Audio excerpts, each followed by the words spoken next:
Welcome back. In the previous video lecture, we have seen software solution for a critical section problem. In short, we have seen how we can achieve process synchronization categorically for two processes, and then we have seen how we can achieve process synchronization for n processes. So we have used two process solution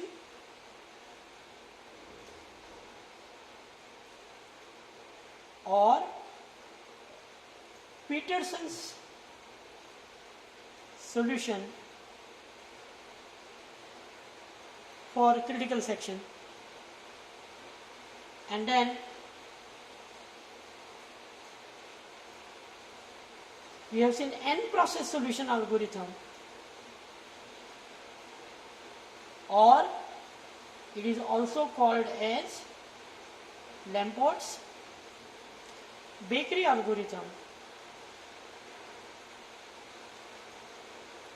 to find synchronization solution for n processes. Okay, so whatever we have seen till now is a software solution approach. These are software based approaches. Today we are going to see hardware based solution for critical section problem.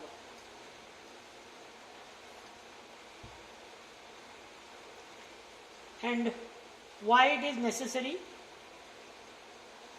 It is necessary because many times it becomes very important to achieve quick synchronization. Faster approach is essential. So many times it is obviously a choice which is hardware based, and let's start to understand how exactly it works. So let's consider a general example wherein we can say there is a process 1, there is a process 2. While the condition is true and while lock is not set to 0, okay, we are going to hover over this condition, and once the lock is 0, we are going to enter into critical section region. But before we enter into critical section region, we will make lock is equal to 1.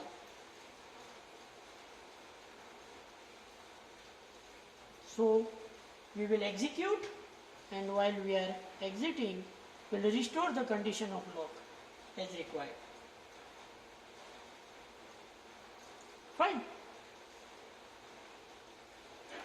Process 2 also will be doing the same thing. While this process will also, lock is not equal to 0, it will acquire the lock, make it 1, enter into critical section region, and then the status of lock is again made 0, so that the other person can. Now what is this lock? Lock is a common variable which is set to 0. Now this process also access lock, this process also access lock.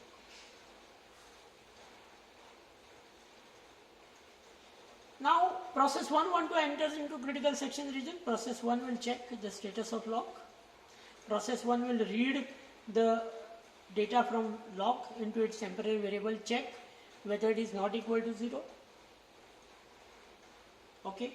If it is equal to 0, it is going to enter inside, make the lock 1, telling the world that yes, he has acquired the lock. execute in the critical section region, reset the lock condition back to normal and go out. So now there are only two processes and lock can have only lock can be in only two situations, either 0 or 1. So if process 1 is executing, 0 cannot, process 2 cannot enter inside, and process 2 is executing, 1 cannot enter. Only when process 1 restores the lock position to 0, that means it is allowing the process 2 to enter. Pretty clear? Now let us try to confirm whether it really meets the mutual exclusion condition. Now we will have to see that whenever this operation is happening, one thing that we should prominently note, that there is a process 1, there is a process 2, and while 1 I will check the lock,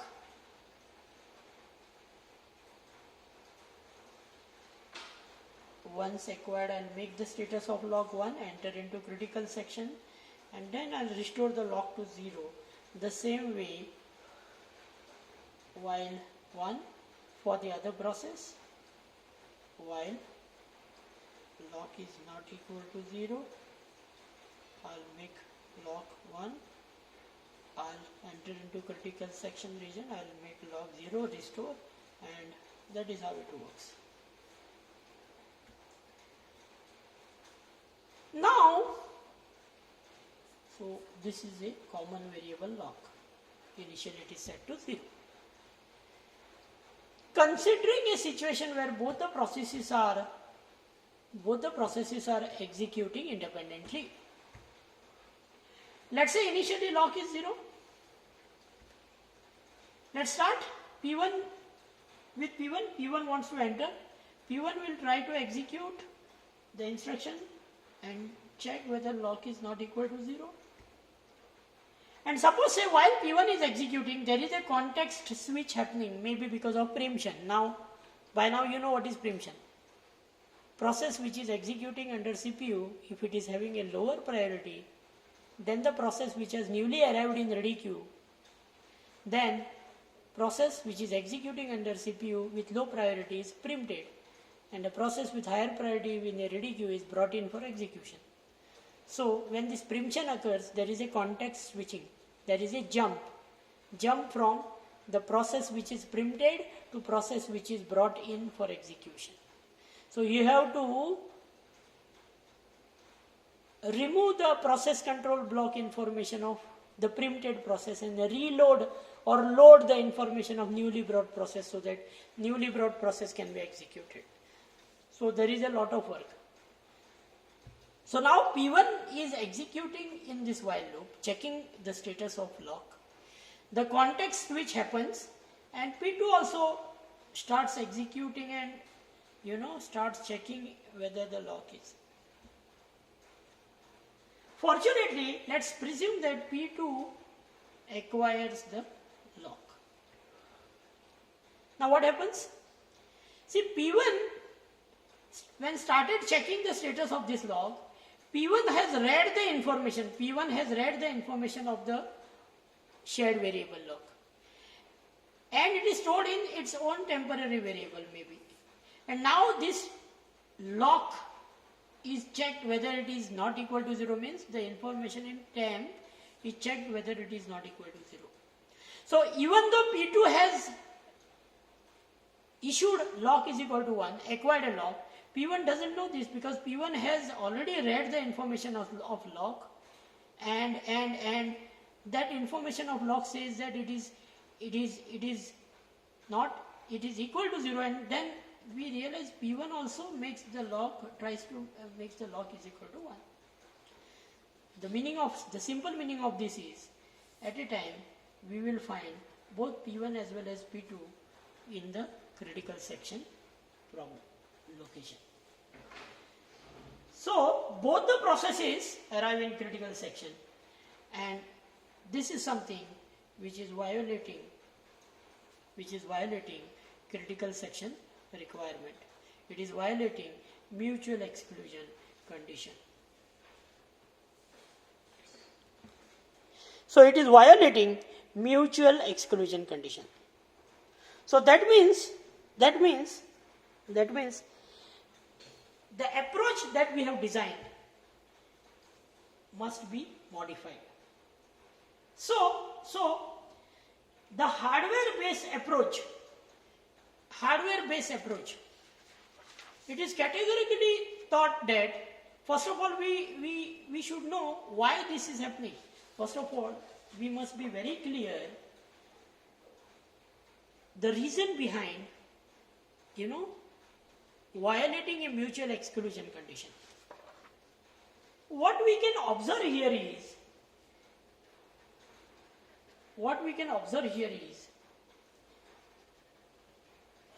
while 1 and while lock is not equal to 0, lock equal to 1, then we enter a critical section and then we make lock is equal to 0. Okay.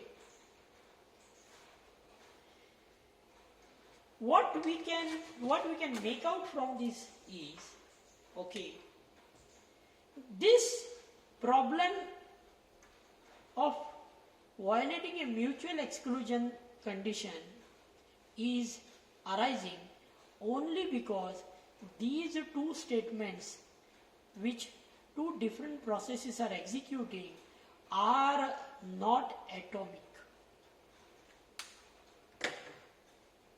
The statements are not atomic. Since these are two different conditions, there may be a situation one process is executing and one more process 1 is executing and process 2 is also executing, and there is no control over the execution of these statements since the statements are not made atomic. So if we make these statements atomic, we'll have control, because until and unless process 1 completes, will not allow process 2 to take over. So it was thought to have a hardware based solution, and these two statements which we have seen, okay, were rewritten as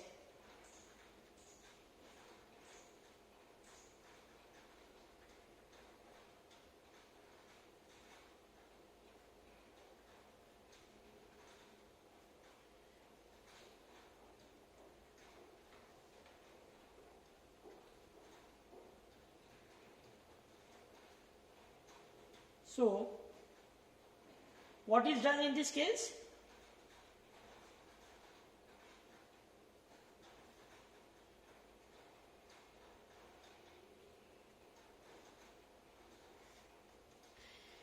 So to be very precise, if we consider this as a processor and if we consider this as a memory, okay,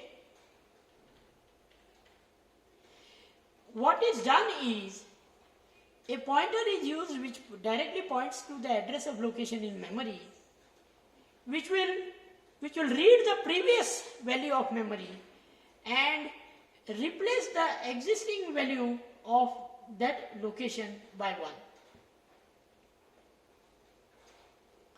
So what do you mean by this? This simply means, since the reference is made directly to the memory location, okay, using pointer to memory location, the instructions which are highlighted here, which we know are not atomic in nature, and the reason,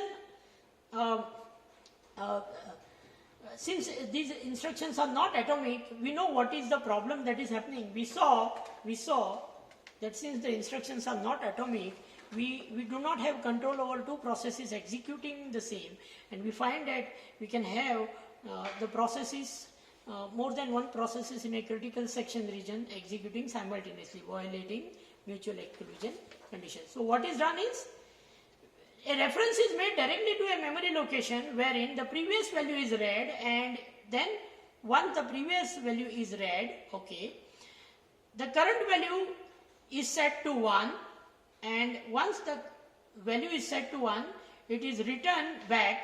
It is written back in the sense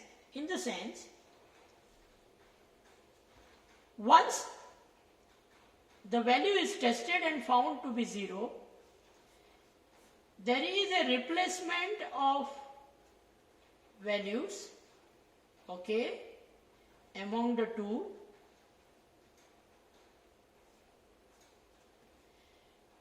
and then we can presume that the processor has acquired a lock.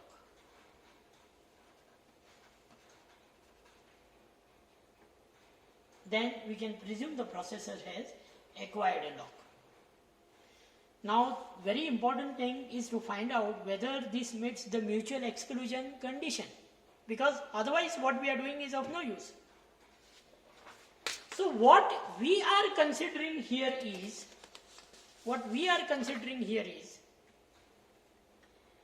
okay, suppose there are two processes trying to acquire lock, process 1, process 2,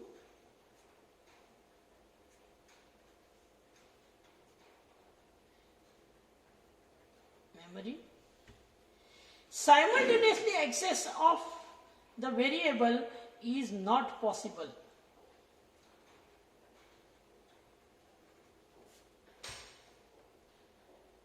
Rather, if two CPU executes test and set at the same time, hardware ensures that one test and set does both its steps before the other one. That means a care is taken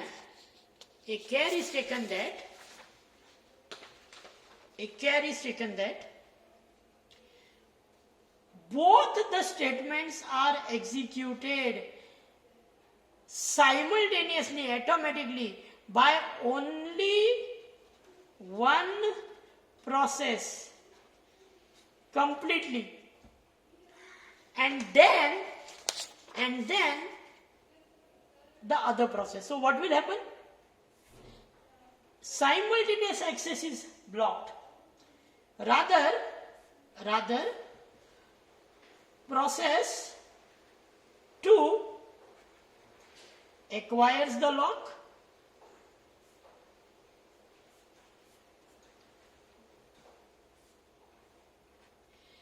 and executes in critical section and exits. Once exited, then process P1 acquires the lock from memory and then goes into critical section and then exits. So whenever P2 acquires the lock, P1 will be hovering in its while loop till this lock again becomes 1. Got a point? So, in this way, if two processes executes the test and set conditions at the same time, hardware ensures that one test and set does both its steps before the other. Fine? And thus, we can assure that if two CPU executes test and set at the same time, since hardware ensures that one test and set does both its steps before the other one, the mutual exclusion condition is achieved. So what will happen? The first test and set will read 0 and set the lock to 1. okay, will return back, will exit, and then once it resets the loop, as we have seen, it goes back and it resets the loop, right? So what we have seen here, it will resets, okay? So once it resets the original value, okay, the first process now, which was in loop continuously checking to acquire the lag, will acquire the log and will exit. Fine. So that is how a mutual exclusion condition followed by the progress and bounded wait requirement is met using hardware synchronization lock support. In the next video lecture, we will try to find out more about this and proceed further. Thank you. Good day.